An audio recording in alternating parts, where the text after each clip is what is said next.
A sala do mapa do rei cheirava a resina de pinho e couro velho, e aquela poeira peculiar que se acumula em coisas que ninguém toca há anos. A Petunia Whitfield estava no palácio há 11 minutos e já tinha contado 3 saídas, 2 janelas grandes o suficiente para passar e um conselheiro que parecia ter sido esculpido na mesma pedra das paredes. Senhorita Whitfield, disse o conselheiro. Ele consultou um pedaço de papel como se o nome dela pudesse ter mudado desde a última vez que verificou. Você é a cartógrafa. Sim. Ela tinha ensaiado isso na estrada por 4 horas. Eu sou a cartógrafa. Sou eu. O conselheiro, cujo nome era Bertram, olhou para ela por um longo momento. Depois olhou para a sala do mapa. Depois voltou a olhar para ela. O cartógrafo anterior tinha 73 anos, disse ele, e consideravelmente menos nervoso. Ele também morreu, disse Petúnia. E então desejou que o chão se abrisse e a engolisse inteira, porque isso tinha soado agressivo quando ela queria dizer que era factual. A boca de Bertram fez algo que poderia ter sido um sorriso num rosto menos geológico. De facto, eu vou mostrar-lhe os levantamentos de fronteira. Petúnia seguiu-o. Ela era boa a seguir. Era boa a ficar perto de paredes e a segurar papéis e a ser o tipo de pessoa cujos olhos deslizavam sem se fixar. Ela tinha sido assim a vida inteira e, no geral, estava bem com isso. O seu lobo não. Anda mais direita, disse Grace. Não somos um esquilo. Petúnia não andou mais direita. Andou exatamente como sempre andava, que era depressa, perto do lado esquerdo de qualquer corredor, com os ombros ligeiramente curvados e a sua trança ruiva puxada para a frente sobre um ombro, como uma corda que poderia precisar mais tarde. Vergonhoso, disse Grace. Temos uma postura excelente quando queremos. Temos cintura, temos ombros. Vamos conhecer um rei, e parecemos uma mulher que foi recentemente dobrada. Este era o facto central da vida de Petunia Whitfield. Ela era a mulher mais tímida em 4 territórios, e o seu lobo era a criatura mais sedutora que ela já tinha encontrado. Grace não sussurrava, Grace não hesitava. Grace agia como se Petúnia fosse a mulher mais desejável em qualquer sala em que entrasse, e o único mistério era porque o resto do mundo ainda não tinha percebido. Petúnia tinha passado 23 anos a viver dentro desta contradição. Ela tinha desenvolvido estratégias, respirações profundas, punhos cerrados, a capacidade de fixar o olhar num ponto de qualquer parede com tanta intensidade que as pessoas assumiam que ela estava a pensar pensamentos profundos, quando na verdade estava simplesmente a tentar não deixar que o seu próprio corpo fizesse algo que a sua mente não tinha aprovado. Bertram abriu uma pesada porta de madeira no final do corredor. Lá dentro havia uma sala longa com janelas altas, mesas de carvalho arranhadas com pontas de bússola e luz que caía em linhas limpas e úteis sobre o chão de pedra. Este será o seu espaço de trabalho, disse ele. O rei vai querer os levantamentos de fronteira concluídos antes da audiência territorial. Tem 12 dias. 12 dias. Ela conseguia fazer 12 dias. 12 dias de trabalho tranquilo, medições precisas, linhas de tinta limpas em bom pergaminho. 12 dias. E depois ela iria para casa, e o seu lobo poderia flertar com as galinhas, que era o que Grace costumava fazer quando não havia humanos dignos de representar. O rei poderá visitar para rever o seu progresso, acrescentou Bertram, já a virar-se para sair. Ela interessa-se pelo trabalho de fronteira. Petúnia assentiu. Ela nunca tinha conhecido um rei alfa. Assumia que eram grandes e barulhentos e facilmente geridos por ser quieta e útil e ficar perto de uma parede. Ela estava enganada em todas as partes. O rei Gideon Northcott entrou na sala do mapa 40 minutos depois, e a primeira coisa que Petúnia registrou não foi a sua altura ou o seu cabelo castanho escuro que lhe caía ligeiramente sobre a testa, de uma forma que sugeria que tinha sido penteado e depois desistido, ou os olhos âmbar que pareciam ter sido derramados de uma forja. A primeira coisa que registrou foi o seu cheiro. A atingiu como entrar numa sala fria. Resina de pinho, terra revirada, algo por baixo que era mais quente, como lã deixada ao sol ou a memória de pão. As suas mãos, que tinham estado a segurar uma bússola de topógrafo, ficaram imóveis. Oh, disse Grace. E depois, sem pausa, oh, e depois, levanta-te, Petúnia. Levanta-te agora. Imediatamente. Arruma a trança. Há tinta na nossa cara. Há tinta na nossa cara. Há sempre tinta na nossa cara. Vamos morrer aqui, parecendo um guardanapo manchado. E será tua culpa. Petúnia não se levantou. Ela já estava de pé, mas algo nela bloqueou. Não congelou. Bloqueou. Como a agulha de uma bússola que encontrou o norte verdadeiro e não se move até o campo magnético mudar. Senhorita Whitfield. A sua voz era mais baixa do que ela esperava. Não alta, não comandando da forma para a qual ela se tinha preparado. Era uma voz cuidadosa, uma voz que tinha sido treinada para não mostrar coisas. Vossa Majestade. Ela levantou o olhar. Isto foi um erro. Os olhos dele estavam nela, não na área geral dela. Não na distância profissional média que ela usava com outras pessoas e que outras pessoas usavam com ela. Ele estava a olhá-la com o tipo de foco que os lobos usavam em coisas que tinham decidido entender. Ela sentiu Grace a surgir, não a avançar, não a assumir o controlo. Era assim que funcionava. Era mais como uma corrente sob a sua pele a mudar de direção. Num momento ela estava de pé com os ombros curvados para dentro e no seguinte, sem decidir, sem planear, sem qualquer pensamento consciente, ela tinha se endireitado. O seu queixo tinha subido. Os seus olhos verdes encontraram os dele âmbar por 3 segundos completos. Firmes e quentes e completamente devastadoramente abertos. Então Petúnia voltou a si e o calor bateu-lhe no rosto como uma porta a abrir para um forno. Ela baixou o olhar para a mesa, para suas mãos, para uma bússola que apontava para norte, que era a coisa mais fiável na sala. Os levantamentos, disse ela. A sua voz saiu pequena. Comecei a catalogar as medições existentes. Várias delas estão erradas. Uma pausa. Ela podia senti-lo ainda a olhar. Erradas, repetiu ele. A fronteira oriental foi levantada durante um ano de cheia. O rio mudou desde então, o que significa que o território que Lord Harwick está a contestar é, na verdade, 14 acres maior do que ambos os lados pensam que é. Ela arriscou um olhar. Ele tinha inclinado a cabeça ligeiramente, da forma como os lobos o fazem quando algo lhes chamou a atenção. Não a versão humana, não um ângulo educado de curiosidade.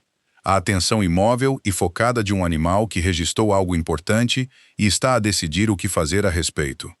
Você está aqui há menos de 1 hora, disse ele. As medições estavam escritas nos levantamentos. Eu apenas li-as. Outra pausa, mais longa desta vez. Ela conseguia ouvir o batimento cardíaco dele a 4 pés de distância. Tinha mudado de ritmo quando ela se endireitou e olhou para ele. Não tinha voltado atrás. Bertrand, disse Gideon, sem se virar. Mova a senhorita Whitfield para a sala do mapa norte. Bertram apareceu à porta. A sala do mapa norte, Vossa Majestade. A luz é melhor. Bertram olhou para as janelas altas que derramavam luz limpa e útil sobre o chão de pedra. Claro, Vossa Majestade. Gideon olhou para ela mais uma vez. A mandíbula estava tensa. As suas mãos, que tinham estado soltas ao lado do corpo, estavam agora deliberadamente imóveis. Ela reconheceu o esforço. Ela sabia o que parecia quando um lobo estava a ser mandado ficar quieto dentro de um homem que estava a tentar ter uma conversa normal. Depois ele saiu. Petúnia exalou. Ele gostou de nós, disse Grace, tão satisfeita como um gato com creme roubado. Ele estava a rever os mapas. Ele mudou-nos para uma sala melhor, pela luz. Petúnia, querida. Ele já tinha luz excelente. O batimento cardíaco dele fez uma coisa. As pupilas dele fizeram uma coisa. As mãos dele fizeram uma coisa. Somos a coisa mais interessante que aconteceu a esse homem em anos, e eu não vou pedir desculpa por notar. Aliás, o cheiro dele. Sentiste o cheiro dele? Claro que sentiste o cheiro dele. Ainda estás a cheirar o cheiro dele. Estás aqui parada a cheirar o ar onde ele esteve como uma mulher à janela de uma padaria e pensas que eu não reparei. Estou a respirar normalmente. Respiraste fundo 7 vezes e expiraste 3. Isso não é respirar normalmente. Isso é acumular. Petúnia pressionou as palmas das mãos na mesa. O cheiro a resina de pinho e terra revirada persistia na sala onde ele tinha estado, e ela inspirou-o. Expirou.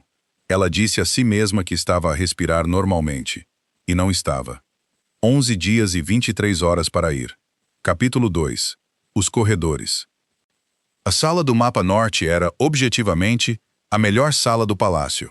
Tinha 3 janelas altas viradas para as montanhas, uma lareira que funcionava perfeitamente, uma secretária que não abanava e uma porta que fechava com um clique satisfatório que dizia: "Estás sozinha agora, e ninguém te exige nada." Petúnia adorou-a imediatamente. O problema eram os corredores. O palácio não era grande o suficiente para Petúnia evitar o rei inteiramente, o que ela tinha assumido que seria a sua estratégia principal. Ele aparecia nos corredores. Ele aparecia no grande salão às refeições. Ele aparecia no pé de uma escada enquanto ela descia. E o seu lobo fazia algo tão embaraçoso que Petúnia considerou seriamente pedir a Bertrand se havia uma rota de trás que ela pudesse usar nos restantes 11 dias. O que Grace fazia era isto. Petúnia estava a descer a escada principal com um rolo de levantamento na mão e a pensar em depósitos de lodo de rio. Quando o Gideon apareceu pela esquina, no fundo, ela viu-o. O seu cérebro disse: "Continua a andar, acena educadamente, não faças contato visual." Os seus pés pararam no 3º degrau, a contar de baixo. O seu corpo virou-se, completamente, abertamente, sem hesitação, para o encarar. A sua anca inclinou-se ligeiramente. A sua cabeça inclinou-se, e ela sorriu. Não o seu sorriso. O sorriso de Petúnia era uma coisa pequena e rápida que chegava e partia como um pássaro a pousar numa cerca. Este sorriso era lento, quente, certo. O tipo de sorriso que uma mulher dá a um homem quando sabe exatamente o que quer e o convida a descobrir.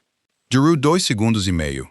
Depois o cérebro de Petúnia apanhou o corpo e ela ficou corada do colar até as raízes do cabelo, agarrou o levantamento contra o peito como um escudo e fugiu pelas escadas restantes com a graça aproximada de um potro no gelo. Ela ouviu Bertram, que estava a andar atrás do rei, dizer: "Devo ir buscar a cartógrafa, Vossa Majestade." Ela não ouviu a resposta do rei. Ela já estava à volta da esquina, encostada às costas a uma parede de pedra e a respirar como se tivesse corrido 1 quilômetro. "Aquilo foi perfeito", disse Grace.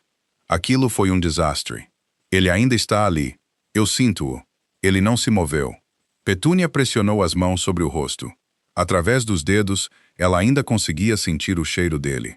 Resina de pinho e terra revirada, e aquela coisa quente de lã e pão que fazia os seus joelhos fazer algo que ela escolhia não reconhecer. O sorriso funcionou. O batimento cardíaco dele mudou. Ouviu da escada. "Não vamos discutir isto." "Vamos absolutamente discutir isto." Ele não se moveu. Esse homem está parado no pé de uma escada, como se alguém lhe tivesse batido com uma tábua. E nós fizemos isso, e foi glorioso. Nos 3 dias seguintes, o lobo de Petúnia traiu-a com criatividade crescente. No dia 4, ela estava a medir um ângulo de fronteira com um transferidor quando Gideon entrou na sala do mapa para uma revisão de progresso. Grace avançou para ele, não fisicamente. A mão de Petúnia permaneceu na mesa, mas o seu corpo inclinou-se. Uma inclinação subtil e involuntária na sua direção, como a agulha de uma bússola a encontrar o norte. Ela corrigiu-a. Grace fez o mesmo. Ela corrigiu-o novamente. Isto aconteceu 3 vezes em 40 segundos, enquanto ela tentava explicar a diferença entre uma corrente de topógrafo e uma corrente de Gunther. E no final, ela estava ligeiramente inclinada para este bordo e a falar com a dicção cuidadosa de uma mulher que sabe que se perder a concentração por 1 segundo, o seu torso inteiro simplesmente driftará para o homem mais distrativo da sala. "O lobo dele está a observar", disse Grace, com a satisfação de uma mulher que foi vista através de uma sala cheia e sabe exatamente o que está a fazer a respeito. "Estou a tentar explicar as correntes de Gunther. O lobo dele gosta da inclinação. Todas as vezes que nos inclinamos, a respiração dele muda. Estou a ter uma conversa com o lobo dele e tu não és convidada. Tu estás a ter uma conversa com ninguém. Estás a fazer-me inclinar. Estou a flertar, Petúnia. Há uma diferença. O lobo dele, o grande e quieto, aquele que se senta nas costas dele como uma pedra num rio, esse lobo tem nos observado desde o primeiro dia. Não ele, o lobo dele. E todas as vezes que me inclino para ele, esse lobo inclina-se para trás. Ele não sabe que o está a fazer, mas eu sei. O peso dele avança meio centímetro. As pupilas dele dilatam-se. O cheiro fica mais denso. Esse lobo está a responder-me, Petúnia. E a resposta é sim. Gideon observou isto acontecer com uma expressão de neutralidade absoluta que significava que ele tinha notado tudo e escolhia não comentar, o que era de alguma forma pior do que se ele tivesse rido. Mas o peso dele, Petúnia notou, e ela odiou que tivesse notado, tinha avançado meio centímetro, exatamente como Grace tinha dito. No dia 5, ela estava a passar por ele num corredor e a mão dela subiu e alisou o cabelo atrás da orelha. Ela não tinha mandado a mão fazer isso. A sua mão tinha decidido independentemente garantir que o rei podia ver a linha do seu pescoço. Ela apanhou-se a meio do gesto e transformou-o numa coçadela de cabeça desajeitada que não impressionou ninguém.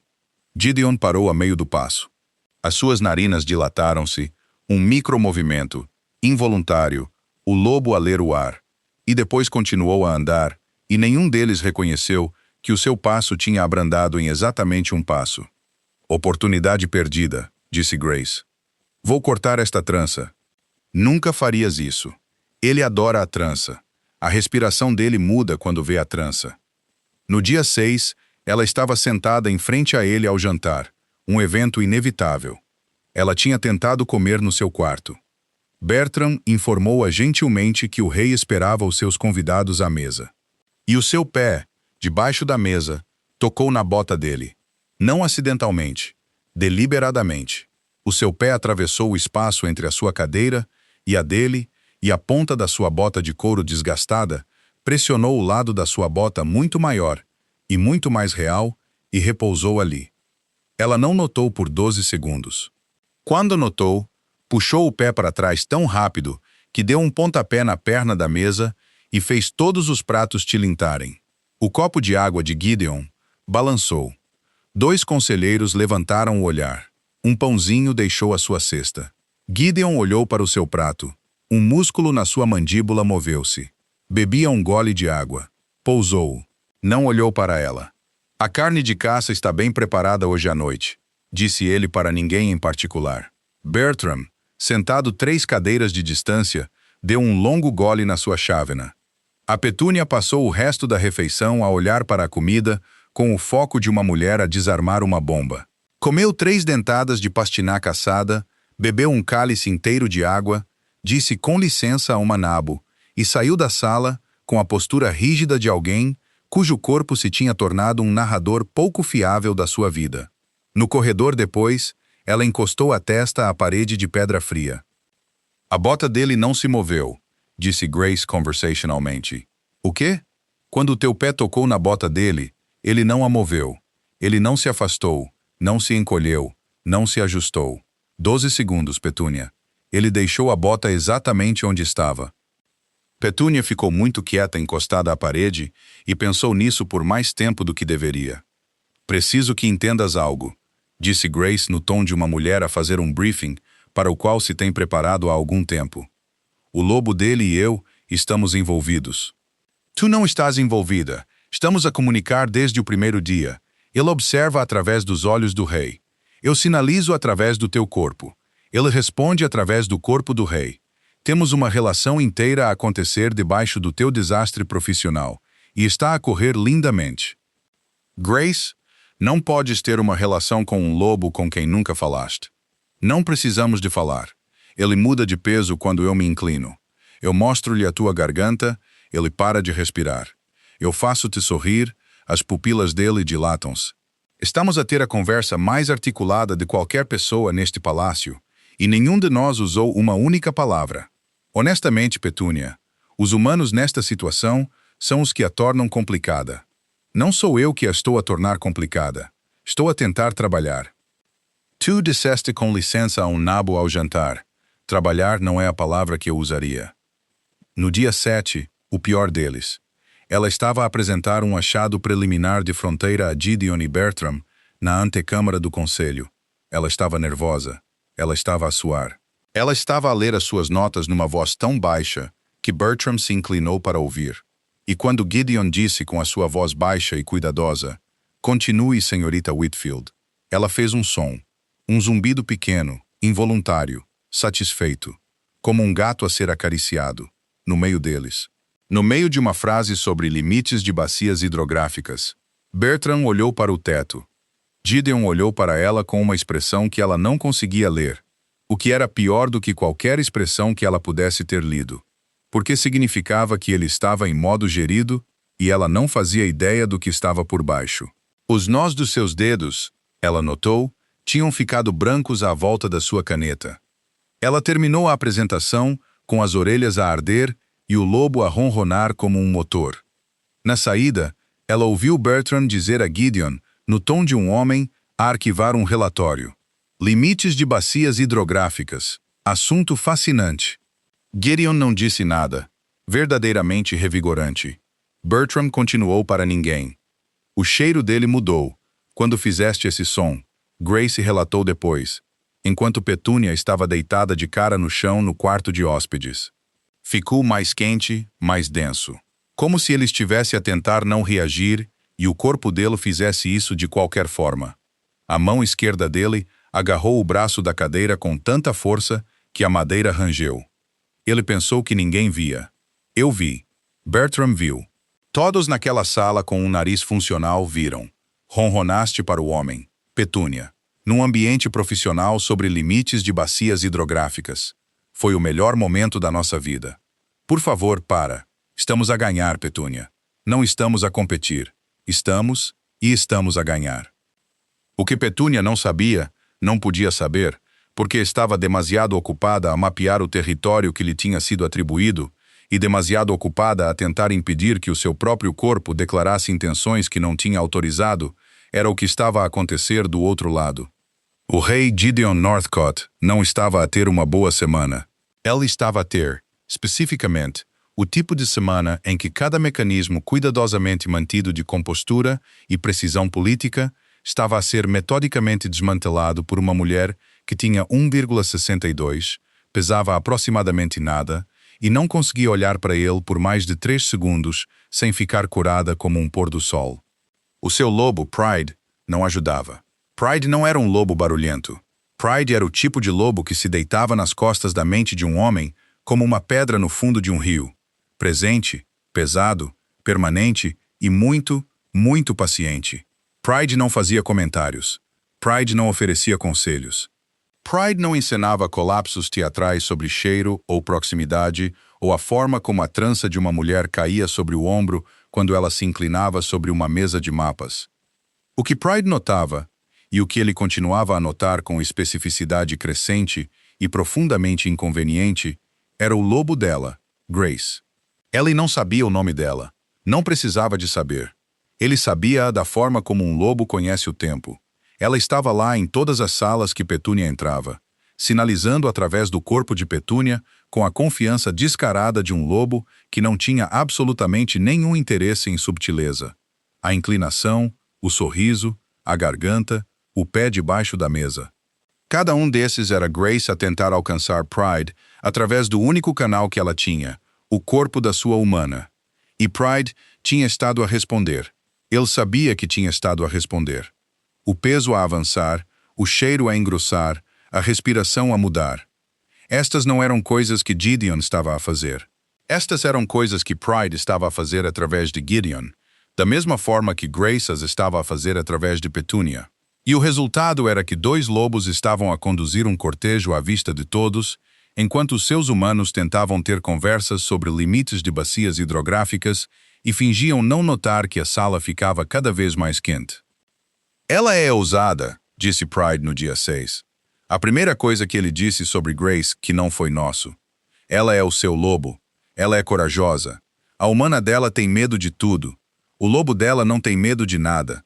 Ela mostra-nos a garganta. Ela mostra-nos o pescoço. Ela faz a humana dela inclinar-se para nós, quando a humana dela preferiria estar debaixo de uma mesa. Esse lobo é a coisa mais corajosa neste palácio e ela está a fazê-lo por nós. Ela está a fazê-lo pela humana dela. Ela está a fazê-lo por nós. Eu sei a diferença. Gideon não teve uma resposta para isto que não exigisse admitir que o seu lobo estava a ter um caso emocional com o lobo da cartógrafa, através de uma série de microajustes físicos involuntários. Então, ele não disse nada. O que Pride fez na manhã em que Gideon entrou pela primeira vez na sala do mapa e viu Petunia Whitfield, pequena, curvada, a afogar-se num casaco grande demais para ela, agarrando uma bússola como se fosse a única coisa verdadeira no mundo, foi dizer uma palavra. Nosso. E depois nada mais por 3 dias. Gideon tentou envolver-se. Ele tentou. Isso é prematuro e não a conhecemos.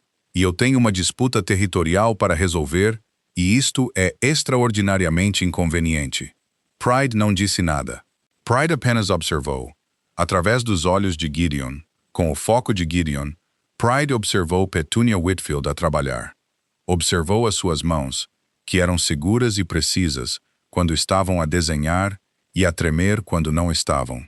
Observou a forma como ela ficava perto das paredes. Observou a forma como o seu lobo atravessava a sua timidez em flashes. Uma coluna endireitada, um olhar firme, um sorriso que pertencia a uma mulher completamente diferente. E depois recuou, deixando Petunia corada e mortificada. Horas, disse Pride novamente, na noite do dia 3. Já disseste isso, a repetir. Para o caso de estares a considerar ser paciente sobre isto por mais uma década. Estou a ser apropriado. Não estás a ser apropriado. Estás a ser lento. Estás a medir a distância entre a tua bota e a bota dela e esperas que ela a feche novamente. Isso não é medido. É esperar. E és muito mal nisso.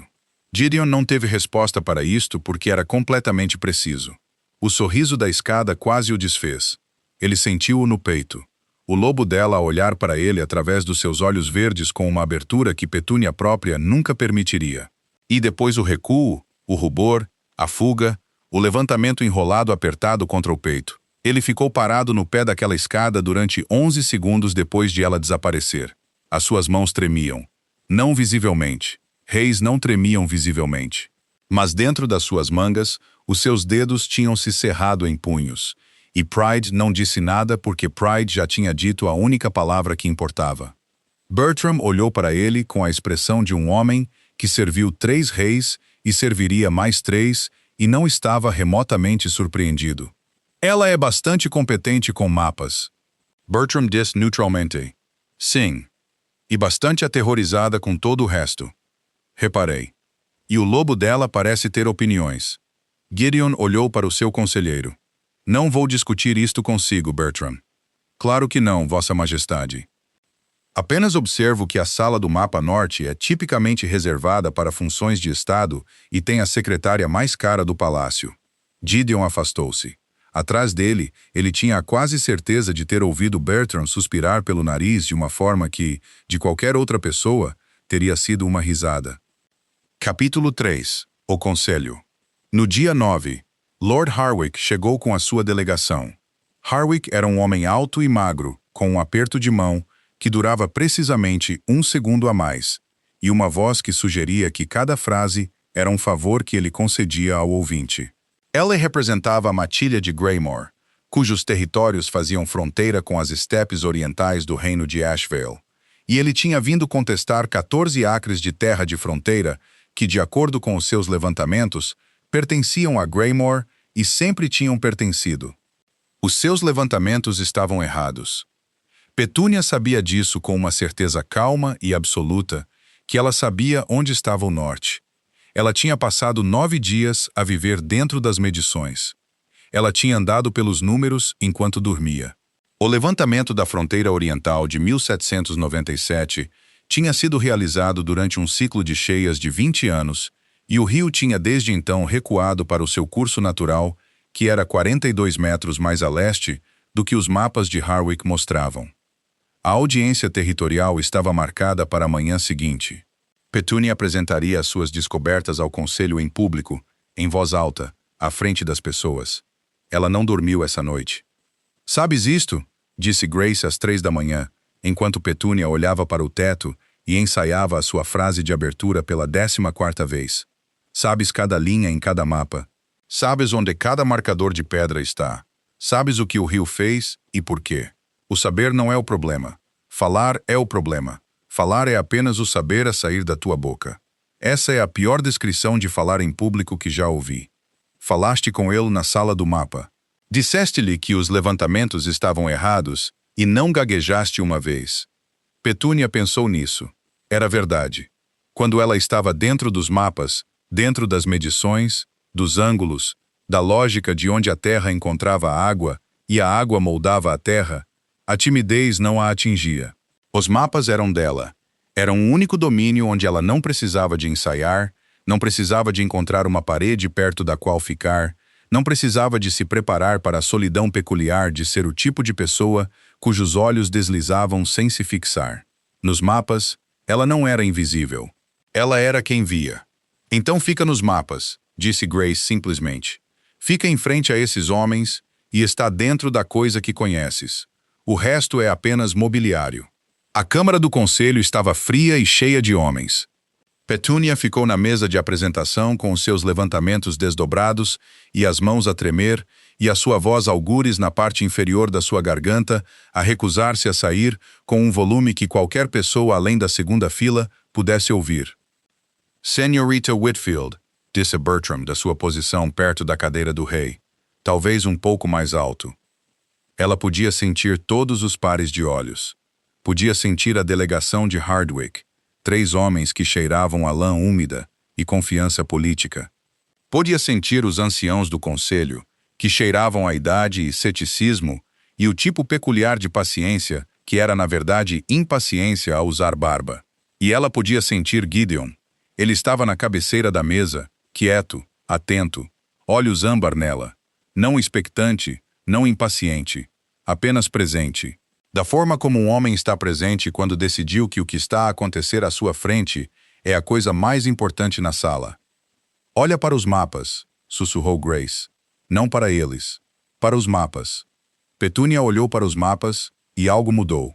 Não Grace. Não o lobo a atravessar. Algo mais.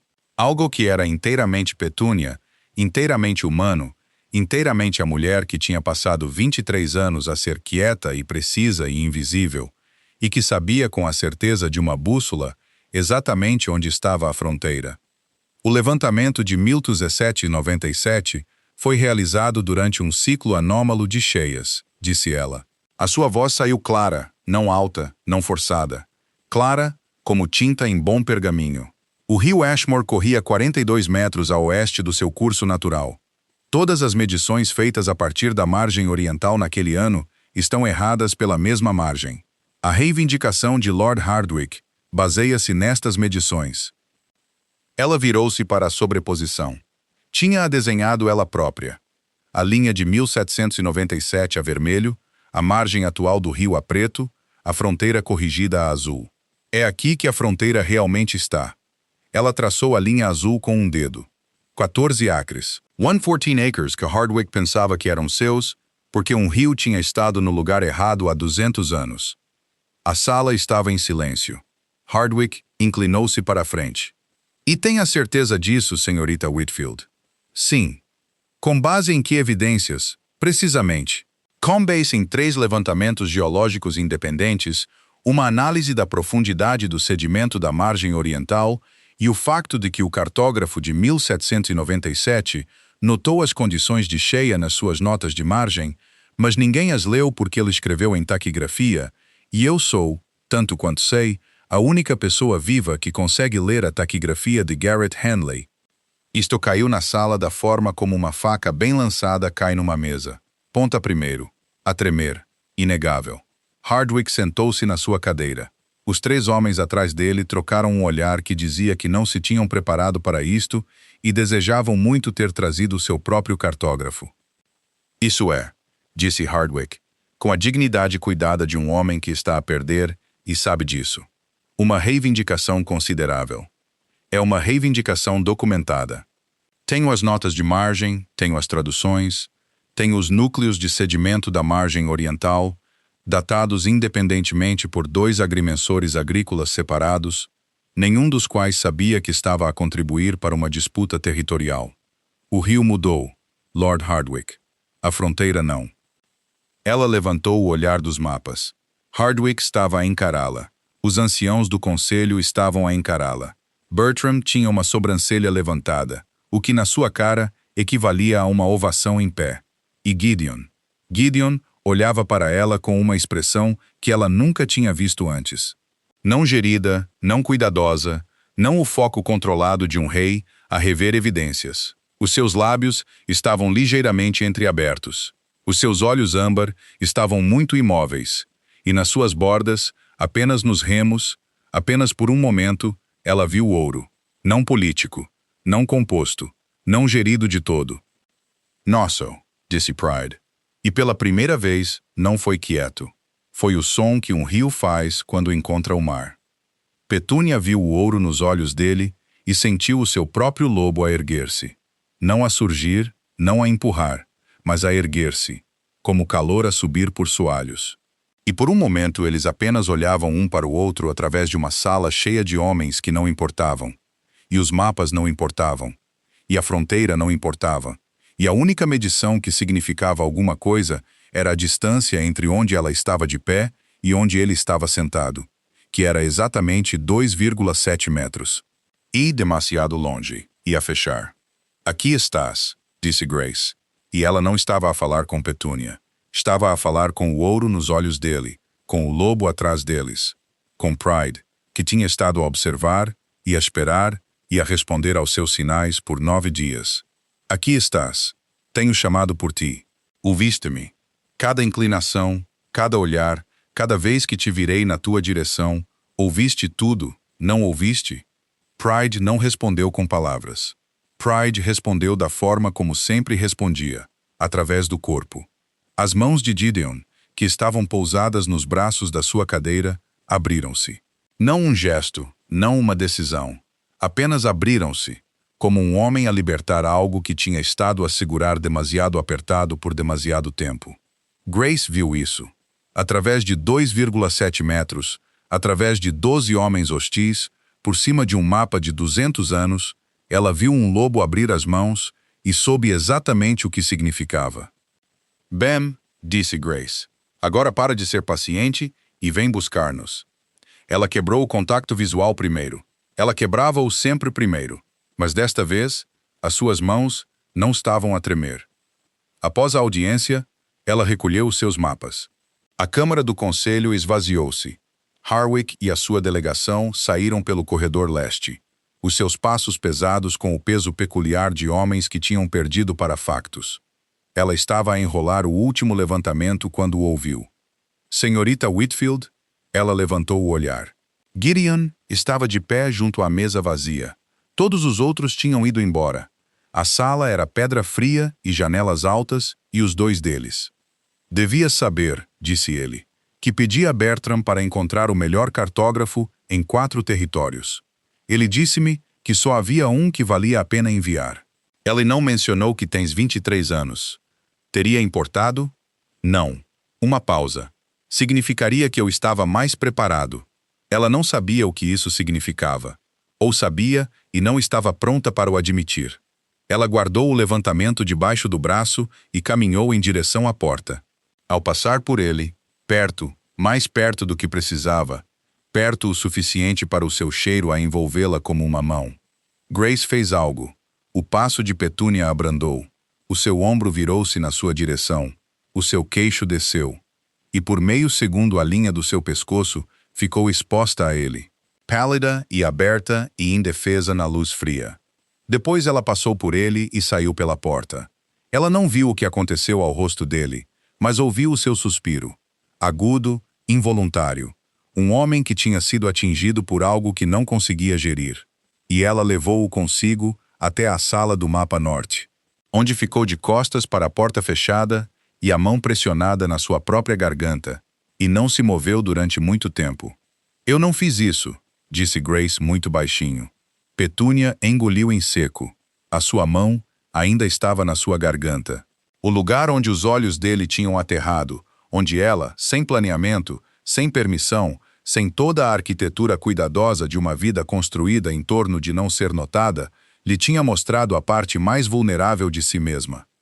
Eu sei, disse Petúnia. Foste tu. Eu sei. Grace não disse mais nada. Pela primeira vez em 10 dias, o silêncio de Grace não era uma performance, ou uma estratégia, ou uma pausa antes da próxima campanha. Era o silêncio de um lobo que entendia que a sua humana tinha acabado de fazer algo mais corajoso do que qualquer coisa que Grace alguma vez tinha conseguido com o seu flirt, e as suas irrupções e os seus sorrisos roubados. O saber sentou-se no peito de Petúnia como a agulha de uma bússola que tinha girado loucamente e depois estabilizado num rumo que ela nunca tinha enfrentado antes. Capítulo 4. A sala do mapa à meia-noite. A audiência concluiu a favor de Ashvale no dia seguinte.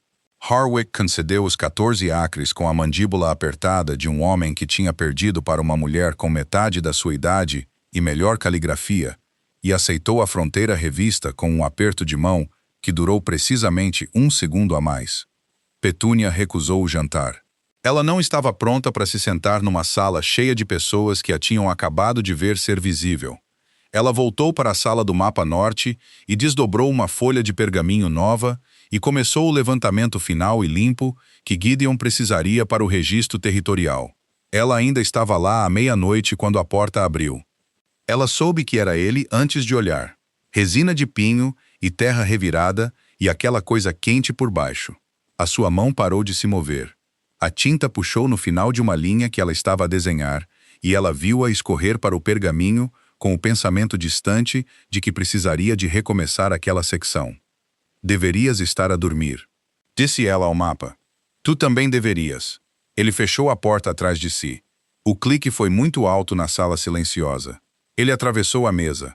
Não rapidamente, não cuidadosamente, apenas diretamente. Da forma como um homem se move quando parou de representar a distância entre onde ele está e onde quer estar. Parou do outro lado da mesa, o mapa entre eles, a tinta ainda a escorrer, o fogo baixo na lareira, tornando a sala cheia de sombras quentes e luz aguda. Foste notável hoje, disse ele. Ela abanou a cabeça.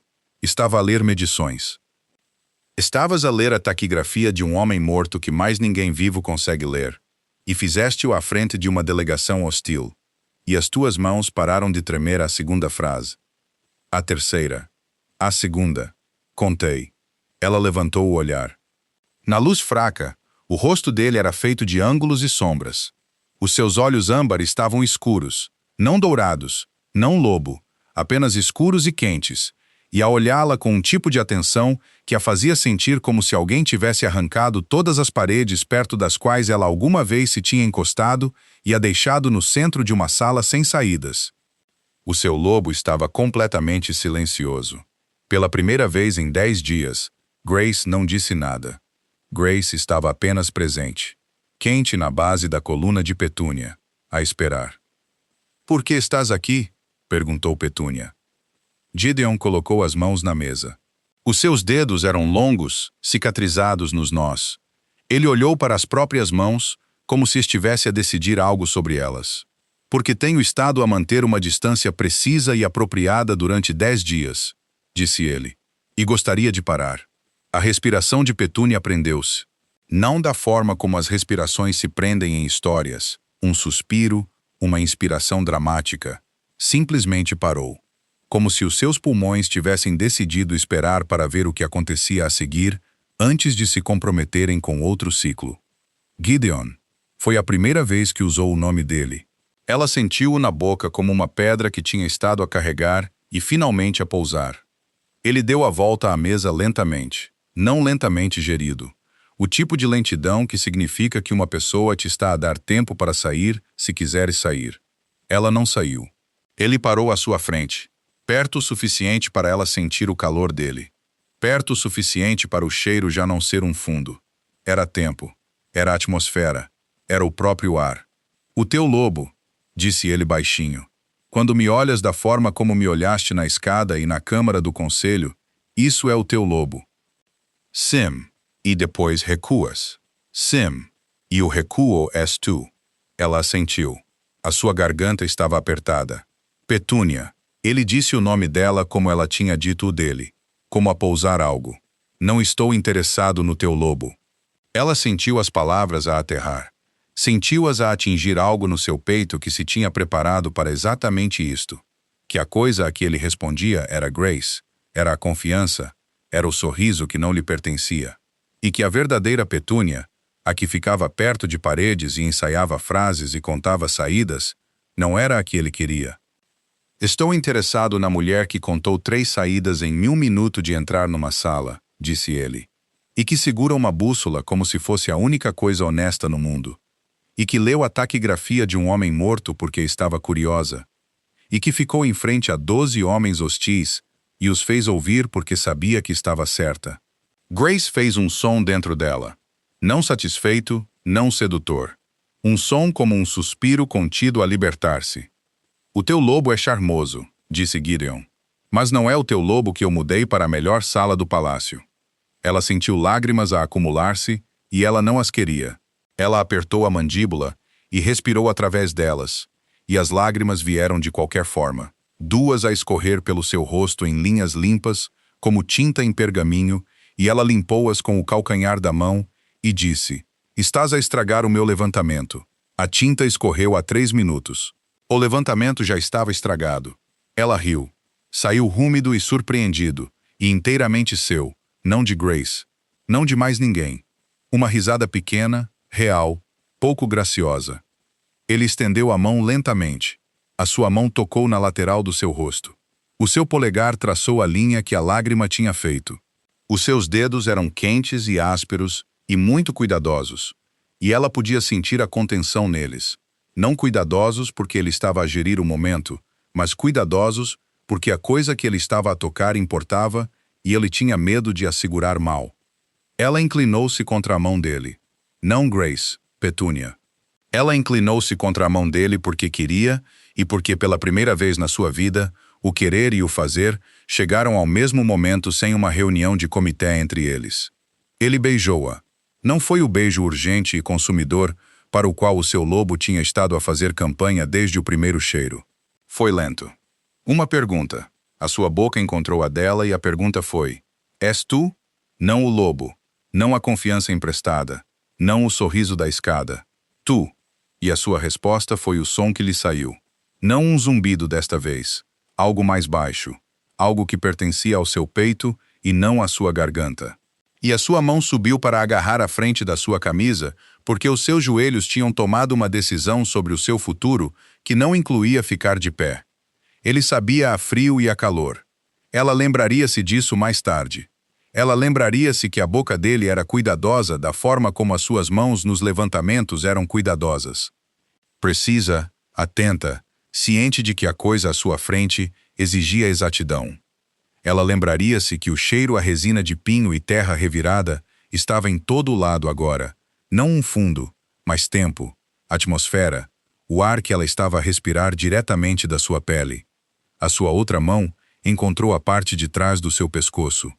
Ela não lhe disse para ir para lá, mas desta vez não foi Grace, foi Petúnia, a verdadeira Petúnia, aquela que lia caligrafia de homens mortos por diversão e que tinha acabado de descobrir que a mulher mais tímida em 4 territórios não era de facto tímida sobre isto.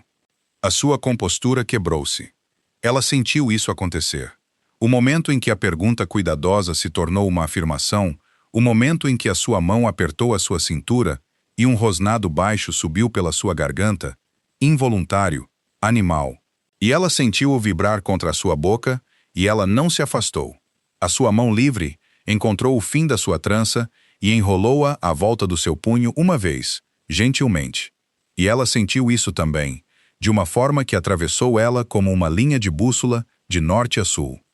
Os mapas a machucaram-se com o peso deles, enquanto ela pressionava contra a mesa e ele pressionava para a frente, e a distância entre eles, que tinha sido de 2,7 metros numa câmara do conselho e 3 passos num corredor e uma largura de mão cuidadosa numa porta, era finalmente, irreversivelmente 0. Ela afastou-se primeiro, a testa contra a dela, a respiração irregular. Ela podia sentir o batimento cardíaco dele, através da sua camisa onde o seu punho ainda segurava o tecido. Estava rápido. O batimento cardíaco de um rei, e estava rápido por causa dela, por causa de Petúnia Whitfield, que ficava perto de paredes, e contava saídas, e acabara de beijar um rei numa sala de mapas à meia-noite, e não tinha contado uma única saída durante todo o tempo. Fica, disse ele. Não um comando, um pedido de um homem que comandava tudo, e estava a pedir esta única coisa, como se pudesse quebrar, se ele a segurasse mal. Fica. Pride ecoou algures nas profundezas da mente de Gideon. Fica. E Petúnia, de pé no centro de uma sala sem paredes para se apoiar, segurada por um homem cujo lobo sabia antes dele, disse: Não sei ser a pessoa que estás a olhar. Ele afastou-se o suficiente para ver o rosto dela. Tu és a pessoa que estou a olhar. Estou aterrorizada. Eu sei. Não contigo, mas de ser tão visível para o resto da minha vida. Ele não respondeu imediatamente. Ele olhou para ela da forma como a tinha olhado através da mesa do conselho, como se ela fosse a única medida que importava, e então ele disse algo que o seu lobo não tinha nada a ver. Algo que era inteiramente Gideon, inteiramente humano, inteiramente o homem que tinha estado a uma distância precisa e apropriada durante 10 dias, e finalmente a tinha fechado. Poderias ser invisível para o resto da tua vida, e eu ainda te encontraria. No silêncio que se seguiu, um tronco estalou na lareira. Os mapas sussurraram. Em algum lugar do palácio, um relógio bateu 12 vezes, e nenhum deles contou. Capítulo 5. O portão. Dia 12. O levantamento estava feito. A linha de tinta final secou fronteira oriental às 9:30 da manhã. Petúnia pousou a caneta, flexionou os dedos manchados e olhou para o mapa que tinha passado 12 dias a construir. Era bom. Era o melhor trabalho que alguma vez tinha feito. Cada medição verificada, cada linha verdadeira, cada nota de margem traduzida e referenciada. A fronteira estava exatamente onde sempre esteve. Ela tinha sido a primeira pessoa a aprová-lo. Ela começou a enrolar os levantamentos concluídos. Eram 14 no total. A sobreposição corrigida, as análises de núcleos de sedimento, as traduções em taquigrafia Henley, os documentos de verificação independentes. Ela colocou-os na pasta de couro que Bertrand lhe tinha fornecido, e atou as alças, e colocou a pasta na mesa. Depois olhou para a sala do mapa norte, as 3 janelas altas, a lareira, a secretária que não abanava, a porta que fechava com um clique satisfatório. Não faças isso, disse Grace. O trabalho está feito. O trabalho está feito. Nós não. Petúnia puxou a trança sobre o ombro e segurou a ponta dela, da forma como fazia, quando precisava de algo para agarrar. Ela tinha sido contratada por 12 dias. Os 12 dias tinham acabado. O cavalo estava na cocheira. A sua mala estava no quarto de hóspedes. Ela não tinha razão profissional para permanecer neste palácio, e tinha passado 23 anos a organizar a sua vida em torno de razões profissionais, porque razões profissionais eram limpas e legíveis e não lhe exigiam que ficasse no centro de uma sala e dissesse o que queria. Não tenho razão para ficar. Tens a única razão que importa e sabes qual é. Ela foi para o quarto de hóspedes. Ela fez a mala. Ela vestiu o casaco. Ela caminhou até ao portão principal para pedir ao cocheiro que preparasse o seu cavalo. O pátio estava claro com o sol do final da manhã. As montanhas erguiam-se atrás do palácio como uma parede que ela não conseguia escalar. O cocheiro viu-a chegar e foi buscar o cavalo sem ser perguntado, porque isto era Petúnia Whitfield e ela sempre organizava as suas próprias partidas. Ela ficou no portão e esperou. O cavalo apareceu, encilhado, pronto. A estrada para casa clara e aberta e familiar. E atrás dela, passos na pedra. Ela conhecia o seu passo antes de se virar. Ela tinha-o mapeado sem querer. O ritmo, o peso, a forma particular como ele colocava os pés, deliberado e direto. Mas este passo era diferente. Mais rápido, menos medido. Os passos de um homem que tinha sido dito algo e não tinha parado para calçar sapatos. Ela virou-se. Gideon estava a atravessar o pátio na sua direção. O seu cabelo escuro estava despenteado. A sua camisa estava desabotoada. Os seus pés estavam descalços nas lajes e ele não estava em modo gerido.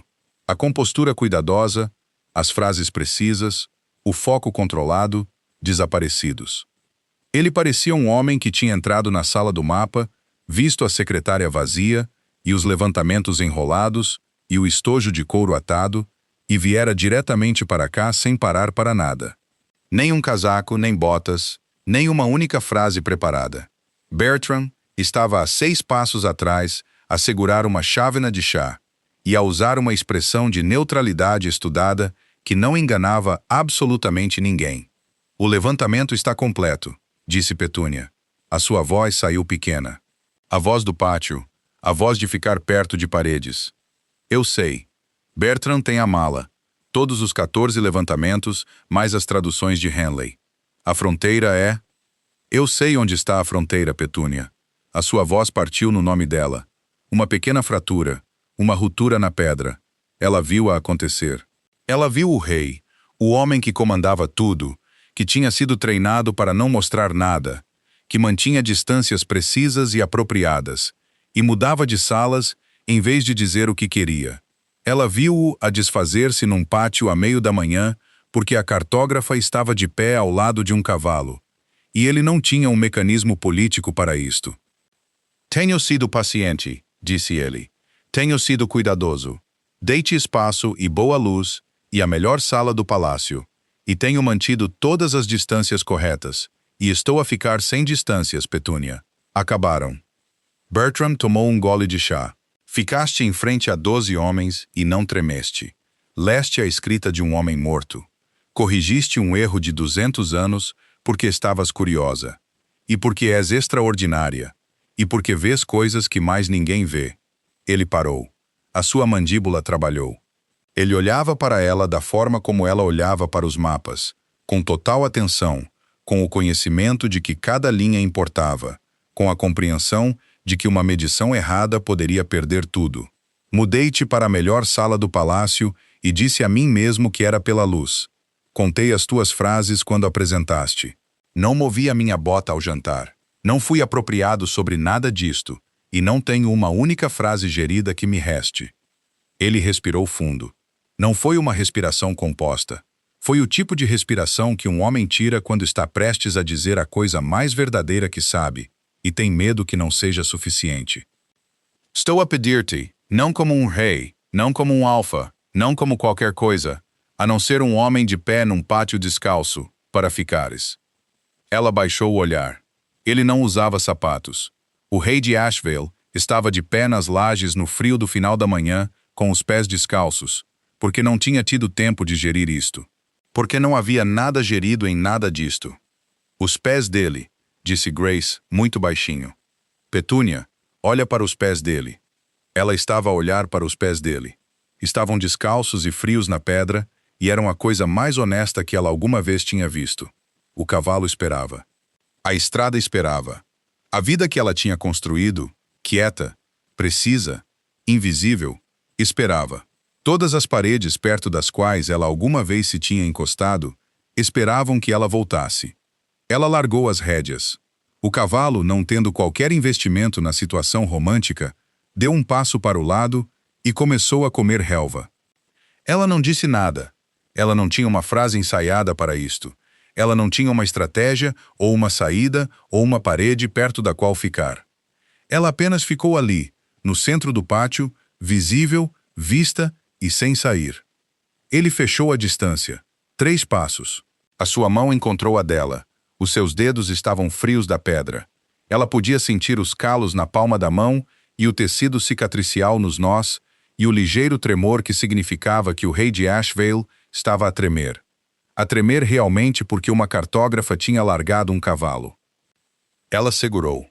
"Vou precisar de uma nova comissão", disse ela. "Se ficar. Não posso simplesmente viver na tua melhor sala sem uma razão. Poderias mapear todo o reino. Isso levaria anos." "Sim." A boca dele fez algo que era quase um sorriso. Conciso, controlado, preciso.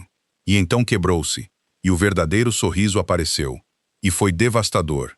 E Petúnia pensou, vou passar o resto da minha vida a ver essa cara gerida a abrir-se, e nunca me vou cansar disso. Ela levantou a mão, a sua mão, não o fazer de Grace, não a irrupção do lobo, não a inclinação involuntária para o norte, e colocou-a na lateral da sua mandíbula. Ele virou o rosto para a sua palma, os olhos fechados. Um rosnado ressoou no seu peito, baixo e involuntário, e ele deixou-o vir. Ele não o engoliu, não o geriu. Deixou-a ouvir o que o seu lobo estava a fazer, que era a mesma coisa que o seu lobo estava a fazer, que era a mesma coisa que eles tinham estado a fazer desde o primeiro dia, reconhecendo, alcançando, ficando. Ela beijou-o. No pátio, à frente de Bertram, à frente da guarda da manhã, à frente do cocheiro que agora fingia ajustar uma sela com grande fascínio. Quando se afastou, os olhos dele eram dourados, completamente dourados, orgulho, a olhar para ela, através do rosto de Gideon, com uma ternura que não tinha palavras, porque os lobos não precisam de palavras para as coisas que mais importam. Eu disse-te, disse Grace. Eu disse-te que éramos magníficos. Nós, disse Petúnia silenciosamente, querendo dizer ela própria, e querendo dizer Grace, e querendo-o da forma como uma bússola significa norte. Nós somos. A marca apareceu 3 semanas depois, numa terça-feira.